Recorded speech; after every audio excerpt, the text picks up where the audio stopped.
Hello, everybody. Welcome back to Leading Our Own Way. It's midweek. It's Wednesday. We're in the hump of it all, and we're up to part 2 of our conversation with Cap Carter. If you missed it, please go back to the first episode, Tuesday Truth yesterday, but in all honesty, go back to part 1. I highly recommend starting there because Cap's honesty about his childhood addiction and the pain that's shaped him sets the stage for what's to come. In this episode, we go even deeper as normal. Cap shares how music became his lifeline, the role of nature and movement in his recovery, and how curiosity helped him rebuild the ground up. We talk about reconnecting with his father, letting go of the old blame, and the power of professional help. Cap's journey is about learning self-compassion, building genuine relationships, and using his experience to help others find their way home. Definitely through his words. It's incredible. I'll put everything in the show notes. You've got to go and check it out. But you know, if you're searching for purpose or struggling to forgive yourself or someone else for that matter, I think this episode is definitely for you. I want you to join us as we explore what it means to walk your own path and how sharing your stories can light the way for others. Make sure you're following the show. It definitely helps here on Spotify, Apple and YouTube. And let's keep this conversation going. If you're not already. But that definitely helps. Oh, please give us a review as well. That even helps even more as well. Anyway, take care, and here's Cap and myself for part 2. Before we dive in, I want to give a big, massive shout out to our now new proud sponsor, Eshu Skincare, a brand that truly aligns with Leading Our Own Way. This Australian-born company is dedicated to keeping skincare simple, effective, and straightforward. They've made waves in the US, even landed in Macy's and over 300 stores, and now they're back with a renewed focus on healthy skin and real results. If you want authentic skincare that fits your lifestyle, check them out in the show notes. Thanks to Eshu Skincare for supporting real stories and mental fitness on Leading Our Own Way. And if you're interested in sponsoring like Eshu Skincare, drop us a message. We'd love to connect. He was in a world of pain probably, wasn't he? Absolutely. Yeah. Yeah, absolutely. And not able to express that. And comfort you as well. He probably didn't even know how to comfort you, and he probably thought that was the best comfort for you, was to just go, let's suck it up, let's move on. It's probably best without her. Yep. You know. Take us to that day that you realised she was gone. I was in my room, I think it was a Sunday morning. I was in my room and there was a knock on the door, and my mum was already, crying her eyes out. My 2 sisters were, sort of came in and sat on the bed. And my dad was standing outside, just sort of, like, I don't even remember his face, to be honest. And I just knew. I just knew that she was leaving. Like, You knew that. no one said anything, but I just knew that she was going, because she was crying heaps. My 2 sisters were holding on to me, and before anyone could say anything, I just started crying, because there was this thing that I just knew that she was leaving. It's weird that you knew that, isn't it? Yeah. Yeah, it was in the way that she looked at me. It was in this way that her heart was breaking at that time. And I was much closer to my mum than I was to any person in my family. And all I remember after that was sort of chasing her down the driveway as she loaded up this taxi with her things, and I was sort of just screaming out for her, being held back by my 2 sisters. And honestly, the months and the years after that are a blur. Yeah. Fuck. So before she left, then you've obviously made it clear that you were very close to her. What was the Cap relationship with the mother? You said she was a professional dancer, DJ. Sorry, and I remember you saying that there was always music on in the house, and you were always around singing and dancing together, or mum was dancing anyway. That's a beautiful vision, isn't it? And then to imagine it being torn up and taken away, even the consideration of taking you with her, maybe, Yeah, it's really interesting, but I think out of spite, Dad didn't allow it. So he already knew that she was leaving. Yeah, yeah. And that's the crazy thing, is because 3 months, maybe 2 or 3 months prior to that Sunday morning, the family had already begun their meetings. Wow. So they had devised a plan, and they thought that the best way to tell the youngest child was just break it to him on the day, get over and done with, Fuck. which is absolutely brutal. Yeah. Yeah, Absolutely. Jesus. And I mean, where you were living in Mount Druitt, is that how you pronounce it, Mount Druitt? yeah.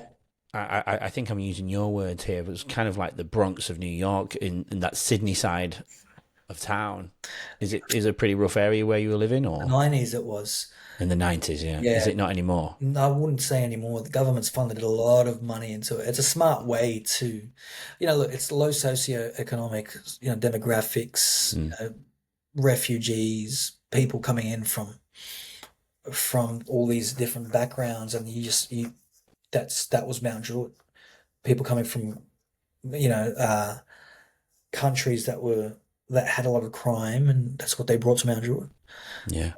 And so now, like these days, like the government's funded so much money into it, which is smart because when you funnel in more money into, a town or a suburb in Australia, then you're going to attract the wealthier, you know, um, you're going to attract more of the wealthy sort of demographic, you know, and so it's not as dangerous as it used to be. Yeah. Yeah. And you mentioned at the beginning that you were born. Your dad was in the Navy, but if I remember correctly, you were born on a naval base in the Philippines. Yeah. What made you come to Australia? What made your dad come to Australia then? Um, I think his time at the Navy had come to an end, and they gave him a choice whether to move to uh, Hawaii or Sydney. Um, Oh, and he chose Sydney. and did he end up leaving the Navy? Yeah, What did he end up doing after that? metalworks. So just real blokey man stuff. So he was like sort of welding, sort of like driving cranes and forklifts, and yeah, So yeah, I mean that paints a picture even more, doesn't it? About that holding emotions in, especially during that time, right in the 80s and 90s. It was very man up, suck it up, yeah, let's get on with it. Let's not talk out about our emotions, otherwise you're classed as weak. yeah. You know. That's You, very much him. That's my dad to a T. yeah, wow. Yeah. And is your dad, sorry, still alive? Yep. And are you close to him now? Yes, I am. Yeah. Yeah, yeah, I am. And I know we're going to touch on that because your relationship did make a change, didn't it, down the track with some realization from yourself, and we'll do that full circle. But going back to the teenage years, even during those years of blackout, all these emotions are held in, bitter towards your dad. Obviously, a little boy's not got his mother in his life. Hmm. You're not allowed to. You've suppressed all your emotions. Usually, when that happens, when he's probably living in fear, but when we're trying to speak and it's an expression of a problem, a lot of anger comes out. And I mean, I know that from the studies that I do, and obviously the children that I spend with every single day in some of the areas that I work in. What did that look like for Cap, though? Were you living in fear? Were you living with anxiety? Were you an angry child? What happened to you those following years after your mother left? Yeah, very much unconsciously living in anxiety, fear. Mm. I was an angry child. I knew I I could, like, it would really it was like I could access rage just like that. Like I would be like just chilling out, hanging out, but someone would say something or cut me off, and it would spark rage quickly. And that was me growing up. But it was so unconscious, it was just there. And, you know, music after mum wasn't allowed in the house. Mm. So, because it reminded dad of her. Did you try to put music on? Because I know obviously music's in your DNA now. At this Oh. point, it's there, isn't it? Did you try to put music on? Yeah, I think, you know, you couldn't play it loud. It had to be quite discreet. Mm. The singing loud wasn't a thing. I'm quite known for having this sort of loud vocal now, like I can sing and project my voice. But back then I couldn't. Back then, like you mentioned the word suppressed. Back then I had to suppress everything. Like there was this hidden rage. There was a lot of pain. There was a lot of grief. And it just stayed unresolved for the longest time. And with that came this love-hate relationship with With music, music. because music meant mum, but I couldn't access that anymore. I couldn't access that because she was no longer around. I felt like someone had taken my permission to access that also, because singing wasn't allowed in the house. So eventually, like, I made up my mind that I was going to study music, um, to which my dad hated that. My dad hated that thought. I bet. After high school, it was like, well, I'm gonna sing, and my dad wanted me to, be in the Air Force, or he wanted me to be a doctor or a lawyer, but I chose the one thing that he probably never ever thought I'd choose. Bet he's proud now, though. Yeah, yeah, it took a long time. It I took bet, yeah. a long time, but eventually when I found my voice, it came out like that someone had just burst open like a fire hydrant or something. Yeah. When it came out, when I eventually did find my voice and the ability to project. People ask me all the time, where'd you get your tone from? Where'd all that gravel come from? People ask me questions like, did you listen to a lot of Joe Cocker? Did you listen to a lot of Bruce Springsteen? I was like, no. I actually listened to a lot of Whitney Houston, which who doesn't sound like this? And so to me, it's like the voice that I sing with is the truest expression of what has happened here, in here. So it's a mixture of all those emotions coming out, right? Yeah, yeah. Which adds to the words that you use. Mm. And on a side note, I will put the links to your channels on the show notes so people can go and tune into some of your songs as well. When did your mum ever find her way back into your life? Yeah, yeah. Well, yeah, absolutely. Like, over the years, like she sort of moved to the Philippines and kept coming back in and out, and Mm. eventually that sort of patched itself up as well. I think it's interesting, I mean, this is sort of fast forwarding the story now, but I've come to realize that, like, I feel like a lot of things in life, if you know how to self-regulate, there are a lot of things in life that just sort of find its place, you know. Even if it wasn't how we expected, they eventually just find their place in your life. And as long as you can self-regulate through that, as long as you can hold yourself through that, then I just feel like that's how my life's worked out. I was able to just accept and move on. So did it fall into place, or was there any work behind it to get to the point where? Because I know there was work behind how you and your father came together, right? But with your mother, you mentioned it settled down how it was. But was there any subconscious work, maybe even? Yeah, well, it's interesting, yeah, because I just feel like I had patched things up with my dad, and now it was about really, it was really about moving through feelings of blame and just getting to a point where I stopped blaming this person and that person, because I went through my own divorce. Yeah, And when I went through that, like, I think that divorce also was and rehab. Those two things were the catalyst for me being able to repair my relationship with my dad. One, because even though he wasn't this emotionally expressive man, or this, even though he was quite a distant dad, there was a part of me that could relate to the pain that he experienced, because I had experienced that within my own divorce. And even though the context of our divorces were different, I just found myself in a place in life that I, I could finally relate to him. And I yeah. couldn't relate to him before. I couldn't do it with music. I couldn't do it with so many things in my life. But what I did relate to him was the pain of losing someone you love. And I think we met in that. I think we met in that storm. And it Yeah. was like I think I, definitely gained my father again. He gained his son. And so when I went through that, there's still questions that I have about like, mum's choices and what happened there. But at the end of the day, I think it's going to be more of it just, it is what it is.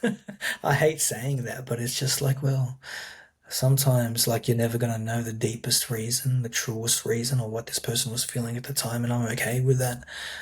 I feel like what I need to do is just make sure that like I am able to move through emotions and not to rely on and not sort of use the pain of what happened with their relationship to justify me slipping or acting out or doing stupid shit, you know? Is there a question? I mean, you just said there are questions. Do you feel like you need the answer to those questions or not? No, no, I really don't because I just feel like I've made my own mistakes, in the marriage that I had. Yeah. What would sort of those? What would some of those mistakes be? Looking for love elsewhere. Yeah, looking for validation elsewhere. Is that a regret? Yeah, yeah, a lot of regret. What if she was listening? What would you say to her? It would be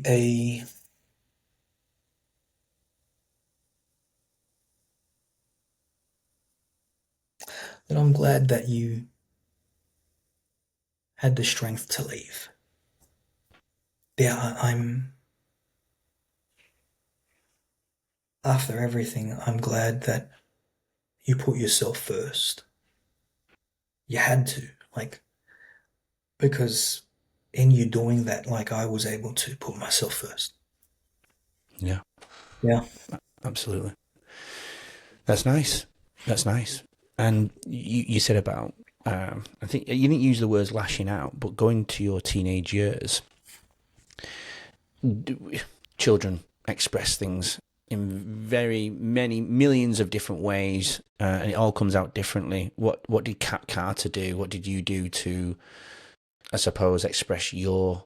You were trying to talk to the world. Did you try and talk to the world without actually talking to the world? Was there something? Were there ways that you lashed out in the world? Did you? A lot of children might turn to crime or Yeah. turn to bad behavior or fights or whatever. Someone's trying. You want someone to listen to you. Did you want anyone to listen to you during your teenage years? And if so, how did you do that?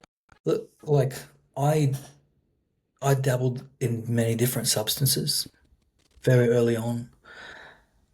I knew what a glass pipe was before I knew what a joint was. And at 13 years old, I was already dealing ice, unknown to my family, unknown to a lot of people.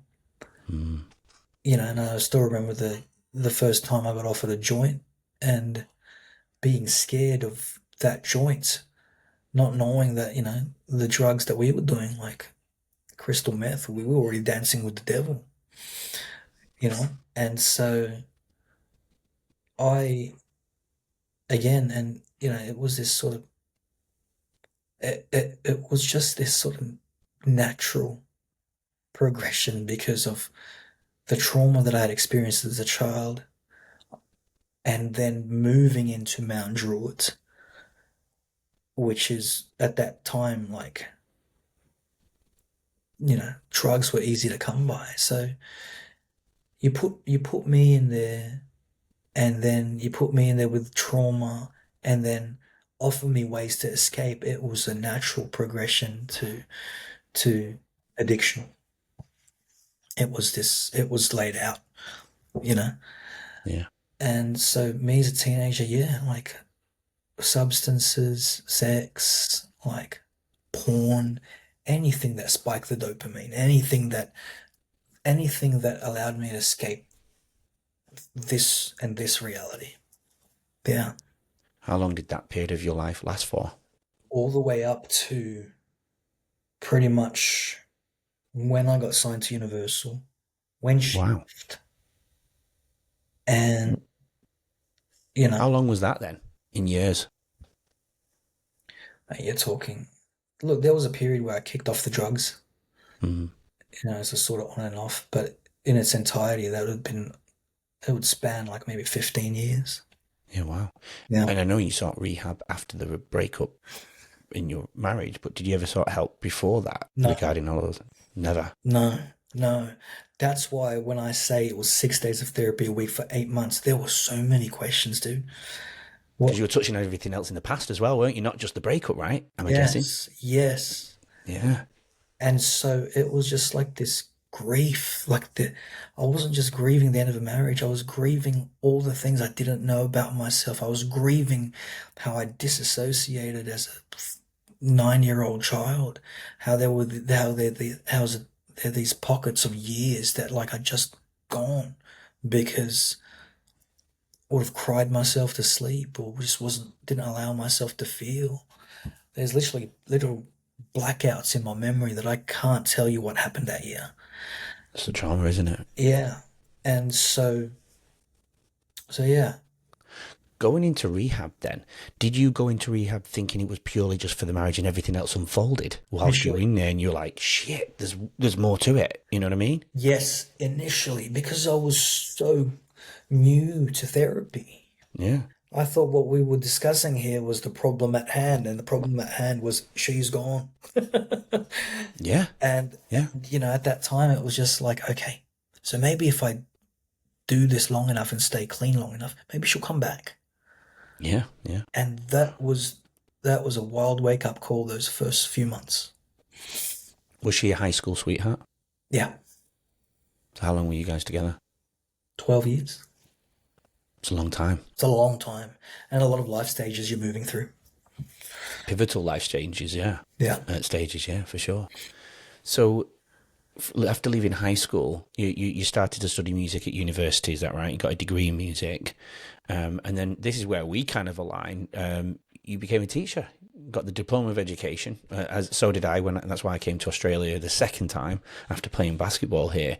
You became a music teacher, right? Was it in a high school? Yeah. And how long were you teaching for? Uh, between, about 4 years, 4 or 5 years. Did you burn out of teaching like me? Yeah. Yeah, I did. There were elements to it that was so very beautiful, like being able Mm. to guide young minds and, young passion, being able to guide that. And then that was awesome. The admin, the politics, all of that to me was just, I was too young. I was too young to experience that. I was working with teachers who were teaching is one of those careers back in that time. Anyway, I can't speak for it now. Where it's just you, you. I think the statistic was when I was a full time teacher, there was still 30,000 teachers unemployed looking for work. Yeah. New South Wales alone, and teaching was one of those jobs where, like, if you land a full time role in a school, you best keep it forever. Yeah. And I was working with, dinosaurs. I was working with folks who, just did not want young blood like me in there. Mm. They were set on their own ways, part of the furniture, and all that politics and all. I I was a young music teacher and I was a young head of performing arts who had teachers. I had teachers reporting to me who'd been there for 30 years. And that was my fifth year, fourth year, and they hated that. Oh, I bet. Yeah. Yeah. Yeah. Yeah. It's a fucking hard. I mean, it's quite the opposite now, isn't it? You can't even find casual teachers Yeah. to come in. You know, Mm. and people, there's more people calling in sick now, and it's not. I said it actually to a friend just before I got onto you back in the UK. She works in a school and the admin side, and she has to go and teach lessons because 7 teachers are called in sick today. This is back in Manchester, and she said, I said, usually they're not, it's not because they're sick, it's because there's bigger problems. And it's problems with leadership or toxicity in the workplace or burnout. They're probably not actually that ill. They just need a mental break because of everything that's going on in the workplace. Is that ultimately why you left? Because of the burnout? The burnout, but also you get to a point where all the kids are asking you, "Sir, did you always want to be a teacher? Did you always want to teach music?" And it was a hard no. Just taking a very quick break to thank our sponsor, SU Skincare. If you haven't heard of them, SU Skincare started right here in Australia, using Australian ingredients to make skincare straightforward and accessible, especially for men who want results without the fuss. Their journey took them all the way to the US, where they were featured in Macy's and over 300 stores. Now they're back with a fresh approach, focusing on healthy skin and authenticity for everyone.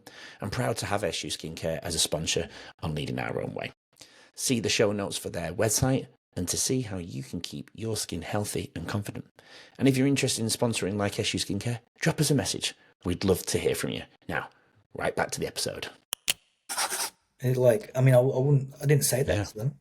It unraveled in your head more than that actually miling. It's going, actually, fuck, no, I don't want to be here. Yes, it was this unraveling, and it was just like, no, actually, like, I did this because I just never thought I could commercialize music. So I made the fallback the plan A, you know? I love that. So it really, that I know it's not a waste of time, but those 4 years, at the end of that fourth year, that was the catalyst to go, I got to get this real music thing a really bloody good go now then. Yeah. Yeah. Where did life take you then for the And even bit of time? like, I just feel like music's, it was the same A&R guy that signed me up who so eloquently put it. He said, the music industry is one of the fair few industries that's designed so you could fail. Yeah. And so there is no path to success as an originals artist. If you're a cover artist, if you're a session muso, like, it's a lot easier to get money. But if you're an artist, like, you could go on a cruise ship and play covers for the rest of your life and pubs. If that's your thing, that's great. But if you want to be an originals artist singing your own music, that shit's hard. That is hard. What would you say the best piece of advice is for somebody who wants and who's on that dream? Then what would you say to them? Interestingly enough, the advice that I would give is not directly music related. It's actually more mental health related, and which is connected to, of course, to the music dream. But it's keep the soul of anything you love healthy, and it will grow, because what's healthy at the root will always flourish. So don't focus on growth, focus on health. That's like the musical purpose, isn't it? Yeah. We have purpose in life, but that's like the musical purpose of that industry, I suppose, is keep yourself real and authentic, I guess. Yeah. Well, in my case, in my situation, through those, difficult years in rehab and the unraveling and finding yourself and all of that, for me, keeping healthy was just making sure that, like, I was showing up to rehab, showing up to therapy, applying what I was learning, integrating all of this into my day-to-day, practicing the things I was learning. And that's what kept me healthy enough to keep pursuing the dream. Yeah. Yep. No, sorry, go on. But if I was focusing on the data, if I was focusing on the analytics, if I was focusing on the streams, the ticket shows, at that time, I wouldn't be here. Dies off, doesn't it? Yeah. Again, I relate that to the podcast. I people ask me what my numbers are, and I actually don't look very often. I just love having a chat, and I love meeting these incredible people like yourself. And if we can go and help, Dennis did actually share, again, I'm referring to Dennis quite a lot, but there was a few points in there. He said, we always start off wanting to help one person, but when you start seeing the figures, you're like, no, fuck that, I want to help 1 million people. And he's right, I do. I actually want to help 1 million people and more and beyond, and keep going. Why stop? But it keeps me grounded.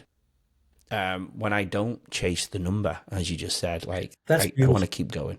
That's beautiful. Can I add to that and flip that, Yeah. which has worked for me? It's because I reference him so much, and you brought up the word mentor, but this man has been my mentor in music, and he always told me, he's like, focus on the one. Okay. It, Focus on the one, and the way that a practical sort of practical advice on what he meant by that was, don't try to get 1,000 fans. Try to get 10 super fans. Cultivate Yeah. community with the 10, and then watch what that does. Then once you get your 10 super fans, who are these 10 people that you know their names and you know their birthdays, and you give them free merch, watch these people be your ambassadors and your ride or dies. These people are going to bring 10 more friends to your gig. So whilst I agree about how I want to reach millions, Mm. when I'm up on stage, this is a sort of a different sort of view on that. While I'm on stage, I don't I don't sing to the thousands. I sing to the one. I treat that thousand like just one person. I treat that crowd on like that we had in Melbourne. I treat it like I'm just singing to one person, and they are my soul. Sort of they take my soul attention, and they take all of me, and I'm here for you, and I got you. And I've found that has brought in the millions. I've found out that has brought in the million streams, the million views. You Yeah. know, I have I love found that. that treating the million like one. Uh, I so love that. what you're doing right now actually is, I think, a formula for success, because what you're doing is you're not focusing on the numbers. That's why. That's why when I say, this is more my marketing brain now, when I say something like, no, content's not king, engagement is king. Content is king says, let's reach a million, right? Engagement is king says, let's just reach who we need to reach. Mm. And then that's when the algorithm kicks off. That's when you Yeah. get your millions, I because you agree. just focused on the main thing, the one. The one. Yeah, I agree, and I love that. And I wondered why you kept staring at me at the concert. You were just focusing on me, weren't you? Okay, so filling in the gap then from the point of leaving your teaching career to the point where you got signed and just before your marriage unfortunately broke down.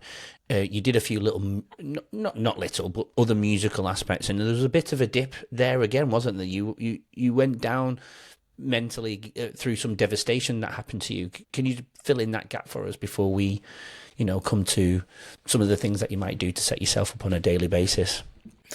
When you say devastation is, I'm sort of trying to think about which devastation. There's been a lot. Yeah, well, you mentioned you started a few projects in 2017. You went with the band, and then Oh, yep. that band kind of fell apart, didn't it? And you went. I think it was a bit of a dip for you. Yeah, look, before this project started, I was a frontman for a band, and we were signed, and I just felt like, like, again, even as I'm talking to you now, like, my thoughts are, fuck, I'm real stubborn. I just kept going no matter what. I just kept going I despite love that. everything thrown my way, and that's why I'm here still. What a great message, though. It's interesting though, because all these things are popping up now, and I will answer your question, but I think curiosity is very powerful. I was just all these seasons in my life when I'd felt like I'd come to the end of my rope. I was literally on suicide watch in rehab, Well, yeah, and then yeah, and I'd get a thought in my head like, but what if we do get a fucking Grammy? Or but what if we actually have kids, man? Hey, but what if you and dad actually patch it up? And curiosity is a powerful thing. And I felt like I caught myself stubborn, but on the flip side of that, I think I was just more curious to see how the story was going to end. And that's why I'm Yeah. still here, because I'm still very much curious as to how everything pans out. And, in 2017, the band fell apart, and I just thought to myself, well, what if I can do a music project by myself? I love that. What a technique. I've never thought about it like that before. What a technique to go and help somebody mentally and who might be going through. I mean, anyone who's suicidal doesn't usually explain that they're suicidal. I mean, they might, but the one, what if you could speak to a friend and bring in that curiosity concept? Throw those questions out. What if?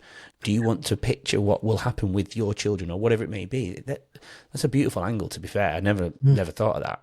Yeah, Yeah. wow. I'm going to write that down. Sorry, I cut you off. So the band folded. Yeah. And that was pretty much the road to being a solo artist. And I had to relearn how to play and accompany myself Mm. and retrain my voice. And yeah. And I suppose you had a few years where you had to probably build up your repertoire and build those networks Absolutely. again. Yeah, absolutely. But, again, like a lot of the success came from social media. Yeah, great tool, right? Yeah, Yeah. And it is that at the end of the day. It's just a tool. And I find that, like, we hang around sort of content creator circles.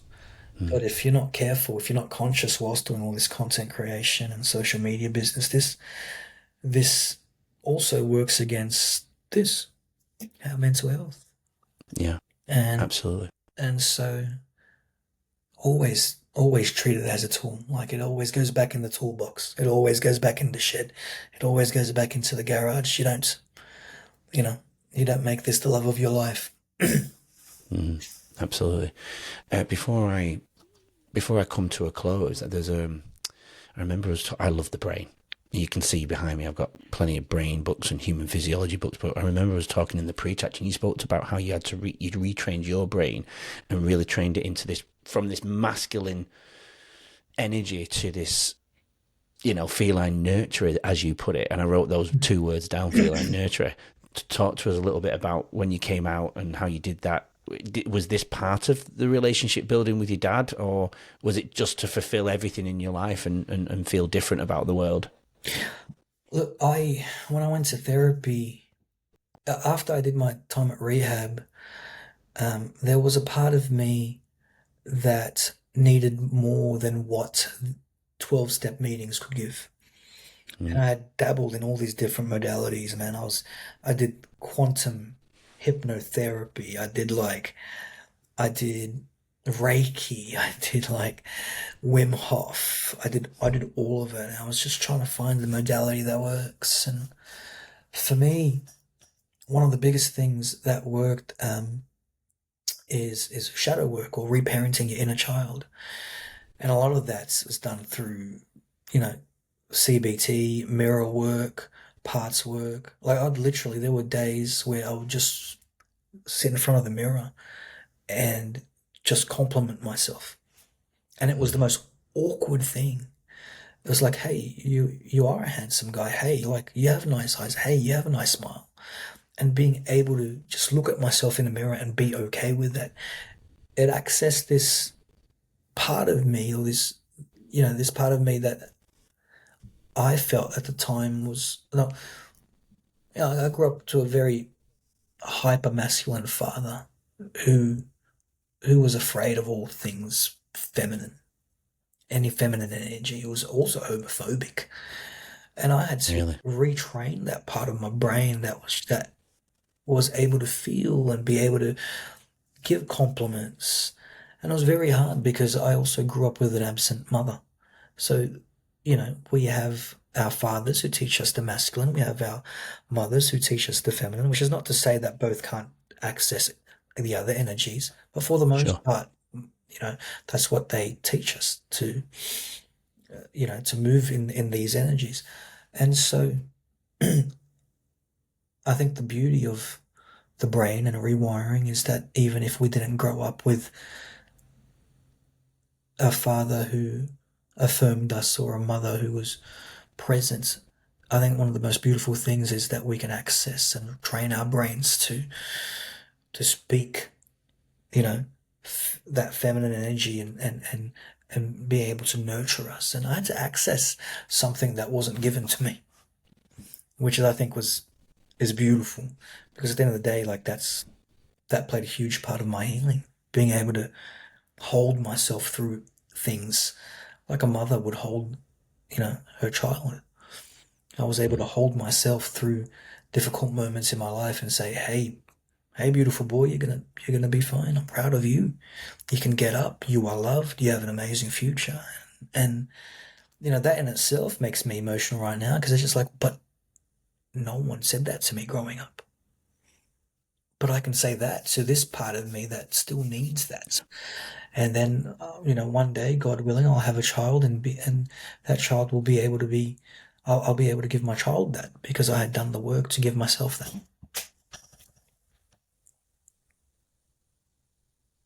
Absolutely. It's that whole oxygen mask on the plane scenario, isn't it? We always refer to Mm. look after yourself first before you try and figure it out for everybody else in the world, Yeah. Yeah, it's powerful stuff, man, and it's definitely very touching for sure. To close the loop on your father and stitch that part up, you came out of rehab, and he said something to you. You said something to him in his response. I thought that was quite comical under the circumstances, but nevertheless very fitting to help you build that relationship again. I'll let you do that one. Do the honors, if that's okay to share. Yeah, yeah, absolutely. I was in rehab and I pretty much asked my dad if he could just support me through it and be there with me through it. And yeah, I remember he just sat down next to me and he said, you know, you'll be fine. And I just looked at him and he looked back at me and he said, try doing it with kids. And so what he meant by that was obviously, Dad. yeah, he had gone through his divorce and he had gone through the world of pain, but still managed to raise three kids. And so he was just saying, well, if I could do it with three kids, you have no kids, you'll be fine. Yeah. I mean, I get it. I get it. Yeah. That's amazing. Love it. Morning routines for you. You said it's not so much morning routines. It's probably more maybe generic for you. Maybe I don't know. But you said at the beginning of the episode your mental health currently is at a 7. Going from that rock bottom and that minus that you mentioned as well, that negative numbers on that scale. What do you do now to maintain a 7, if not aim for an 8? I think for me, it's a 7 because there's always this sort of down period after tour. And it's just when you are going a whole year of promo and TikTok lives every night, they put they put a lot of stress on your body, you know? And I feel like a lot of that was running in adrenaline and trying to, sort of um yeah, sell tickets and just sort of mitigate business loss. And once that's all done, you're just left with like this project that took your life and now it's just you. And I think it's just natural for a lot of that to, because you're operating on adrenaline, a lot of that's natural just for that to catch up like with you and for that to take days, if not weeks, So that's its own process, and I've found anyway. So that's why it's a 7. I am feeling like flat after that. But for me, like routine wise, like big on big on experiencing like nature. Like really, like today was a hot day, and you can bet your ass I spent that at the beach, you know, and just really just Nice. soaking that all in, and that's so important. And but also being conscious of what being outside or outdoors does. Like I think when you're conscious of like, hey, this is actually good for my mental health. You know, the studies have shown that when our eyes see blue and green and these different colors, that it actually leads us to a place of like sort of it just sort of levels out our chemicals in our brain, you know. And so I just feel like Mm. for me, I'm big on nature, big on getting out there and experiencing that. And I'm back at the gym, back at the routine, and you know, big on big on journaling, big on breath work. Um, it just really depends what my day allows for at the time. But those are the tools that I have.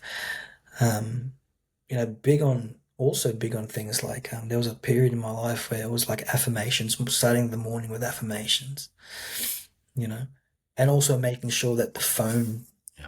the phone is not in the room. Like I don't It's have hard, my isn't it? phone in the Yeah. bedroom, so it's not the first thing I reach out for in the morning. So good. Yeah, Yeah. very good. It's funny we bring up the morning routine. Well, it's not funny. It's pretty typical, to be fair. But my guest that went out this week, Gavin Patterson, that's beginning of December for everyone who's now listening, probably in February. He said, and it's actually a clip that just went out, and he said as a short, and he said before you open your eyes, but you sometimes there's a micro moment where you're awake very briefly before you open your eyes or even just afterwards. But he said the first thing we should be doing is try and smile before you do anything else. It feels very weird for the first 3 or 4 days. It's quite bizarre. And if somebody was looking at you, you'd be like, what on earth are you doing, mate? But smiling, because the brain doesn't know what you're smiling at, but all it knows is that you're smiling. So if you smile, that actually generates quite a lot of good positivity going forward for the next part of the day. You know, you could get out and do what you said, some of the things, even just gratitude comments, affirmations, what you mentioned, but starting off with that smile before anything. It's free, it takes a few seconds, Mm. and when you think about it like that, it's like so easy. We could do this. We can train our brain to do it. And hey mate, if you ever come this way or ever I come down here, what we should do is get a cold plunge together. Yeah. Let's I do it. love cold plunges, love So it. good. Changed my life, the cold plunges, really did. Mm. Anyway, is there anything that you think we've missed off from your journey that is worth sharing, Cap? No, I think we've covered most things. Like feel like we probably need a few more hours to cover everything, but I think what we have is great. Good, beautiful. I would love it to go for more hours. Maybe we come back later next year and we'll do a second part. That would be great. Yeah. But for you then, so if anyone who can tune in, who anyone's tuned in and really can take pieces away from you today and can touch on your journey, whether it's music, whether it's the mental health aspects, whether it's separation and divorce, going into a really dark space, what just general piece of powerful advice would you give to anyone who connect to our topics today? Yeah, I think it's just sort of repeating that advice I had for musicians. I think that's sort of words that I live by. It's just keep the soul of Yeah. the thing you love healthy and it will grow. Beautiful. Future plans for Cap. And I ask this question because just because we're here on the best podcast in the world, we haven't made it. We'll always continue to slump and come across obstacles in our life, whatever that big or small that might be. It's important that we're prepared for them, and it's important that we're in a good mental state as best as possible to fight them. What are your future plans? Where does life take Cap in the future? Well, we're already planning for the European tour next year, next September. Nice. I am writing new music next year. We've just released the Streetlights album last month, so doing some promo work for that. And then I leave the country in about a week just to get some downtime, get myself a white Christmas in Europe, and but yeah, the future's looking bright, man. Very nice. Do I remember correctly that did you sing in my home city of Manchester? I did, yeah, Oh, yeah. love it. Where was it in Manchester? The Do you remember? the Deaf Institute. It was called. Oh, the Deaf Institute, of course. Oh my God. I'll hook you up with some musicians when you're back there. My #2 episode back in the day, nearly 2 years ago now, Mr. Don Johnson, a beautiful person, actually came and spent New Year here with me this year. He was like my basketball dad growing up. And after 10 years of our friendship and relationship and basketball coaching, I found out he's a famous drummer for a band called ACR, A Certain Ratio. Oh, well. Tony Wilson had 3 bands, and he was the manager, and it was New Order. You might have heard of New Order and Happy Mondays. and they've been out here to Australia quite a lot. And ACR was another under the umbrella of Tony Wilson. And have you ever seen the movie 24-Hour Party People? Steve Coogan played Tony Wilson, the music manager, and Don's brother played Don in that movie when they started to talk about ACR. Beautiful band. And he was here. He was a father of one of my good friends who was a basketball player. That's our connection, but he's been one of my very close friends. But if you ever go to Manchester, I'll get him to come to the show. Yeah, awesome. Yeah, love it. Let me know. Purpose. The podcast is all about purpose. If you could put it into one powerful line, it's pretty clear, but what your purpose is. But if you could put it into one powerful line, what would that be? Yeah, it's interesting because I think I mentioned it. I mentioned it somewhat at the start of the podcast, but it's about that quote about all of life is coming home to self. Yeah, I think part of my purpose is helping others come home to themselves. What a beautiful way to say it, put it, and end on the show. Cap, I want to say thank you for joining me on my journey. It's been absolutely a pleasure this last 90 minutes, mate. I love it. Thank you so much. Mate, thanks so much for having me. The honour was all mine. Such a beautiful journey. Please, everyone, reach out to Cap if need be. And if you want to listen to his music, everything will be in the show notes. Please go and tune in. All the reels will have Cap's music over when I post this thing in the new year. So love it. Cap, thank you once again. To everybody else, thank you for keep coming back and watching Leading Our Own Way. Thank you for tuning in. Thanks for all the amazing things that you send. Keep following, keep supporting, and keep leading your own way. But until next week, have a great weekend, and we'll see you then. Take care. Bye for now. Oh, man. It's sad. That's a wrap on our 2-part series with Cap Carter this week. His journey, I feel, is a testament to the power of vulnerability, though. You know, don't you think? The healing force of his music and the importance of self-compassion. I think that's the bit that really comes crystal clear to me.